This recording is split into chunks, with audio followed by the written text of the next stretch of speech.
Did you know there's a brief and obscure reference in the Dead Sea Scrolls linking a mysterious entity called Lilith to the earliest stories of humanity?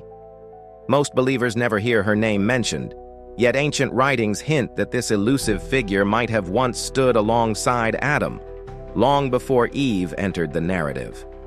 Welcome to the Faithful Scribe, your companion on a journey through the hidden corners of the Holy Bible and beyond. In today's video, we uncover a rarely discussed tradition that questions everything we've come to accept about the first human family. Could Adam have had a wife before Eve? And if so, why was she erased from most recorded accounts?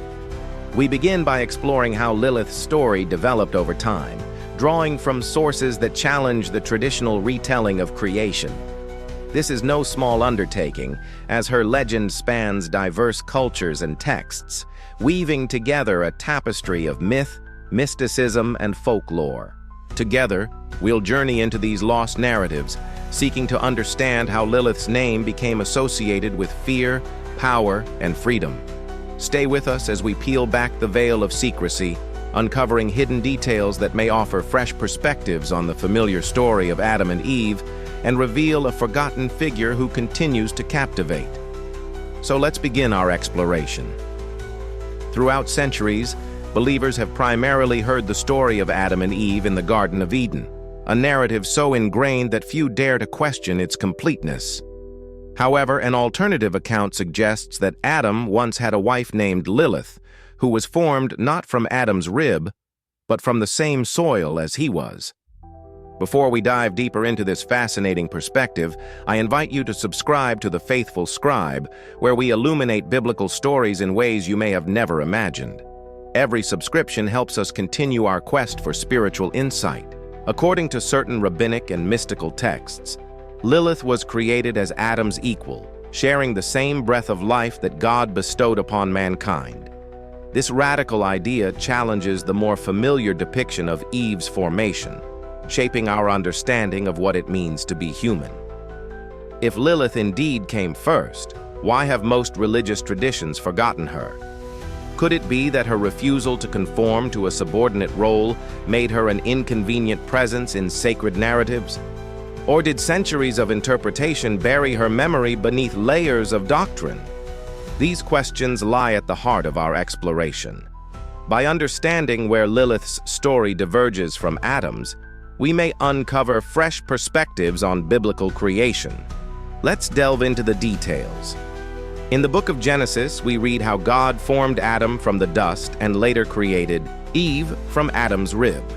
This account has shaped countless theological discussions, sermons, and cultural narratives, emphasizing Eve as the sole female progenitor of humanity. Yet in certain ancient myths, Lilith exists outside this lineage, suggesting she was deliberately omitted from the canonical text. Why would such a significant figure vanish from mainstream scripture? One reason may lie in the interpretive traditions that shaped what we now call the Old Testament. Over centuries, various committees and religious authorities curated which documents merited inclusion. Texts that were deemed controversial, contradictory, or peripheral often ended up excluded, preserved only in apocryphal or mystical literature. Lilith's portrayal as a rebellious spirit clashed with emerging doctrines that underscored Eve's vital role. It's been proposed that Lilith simply didn't fit the narrative of a unified creation story, prompting her removal from official teachings. Still, scattered references to Lilith survived. Some see cryptic traces in Isaiah, the Talmud, and Midrashic texts. In each instance, she appears as an outcast, lingering on the fringes of accepted tradition. This tension between inclusion and exclusion raises questions about how sacred narratives evolve. Did the scribes of old fear Lilith's independence? Was her story deemed provocative to preserve? According to the most prominent version of the Lilith myth, she refused to lie beneath Adam, insisting they were equals because both were formed from the earth. This defiance clashed with a culture that expected female submission in spiritual and domestic spheres. In protest, Lilith uttered a secret name of God and vanished from Eden, never to return. Tradition holds that she fled to the untamed wilderness, becoming associated with wind, storms, and night. From there, her legend grew, and she was increasingly depicted as a demoness or dark spirit. The implication is profound. Lilith stands as an emblem of independence and self-determination, qualities seldom celebrated in female figures from ancient writings. She challenges the notion that women should be inherently subservient, a stance that has made her a polarizing presence in theological discourse. Critics view her as a destructive force who defies God's plan, while others argue she illuminates aspects of female strength not fully explored in canonical texts. By stepping away from Adam and Eden, Lilith occupies a crucial space in the story of creation, the figure who said no before humanity had begun. Her departure signals the presence of multiple truths beyond the garden's borders, foreshadowing tensions between order and chaos, obedience and freedom. Is she a villain or a pioneer? One of the most intriguing stories linked to Lilith appears in ancient Babylonian folklore, where she is said to haunt newborns. A famous tale recounts how King Nebuchadnezzar's son fell ill, plagued by feverish nightmares and frailty. Royal physicians failed to cure him, and despair grew as each remedy proved fruitless. In desperation, the king consulted wise men versed in spiritual lore. They claimed an entity lurked nearby, seeking to drain the boy's vitality. Identifying this threat as Lilith, they recommended forging an amulet inscribed with the names of 3 healing angels, Senoi, Sansanoi, and Samangeloff. This amulet, hung around the child's neck, supposedly repelled Lilith's influence and restored the boy to health. Since then, similar talismans have been used in various communities to protect mothers and infants. Whether one views these accounts as literal truth or symbolic storytelling, they highlight the enduring power attributed to Lilith across cultures. She remains a figure of dread and fascination, her very name believed to carry supernatural weight.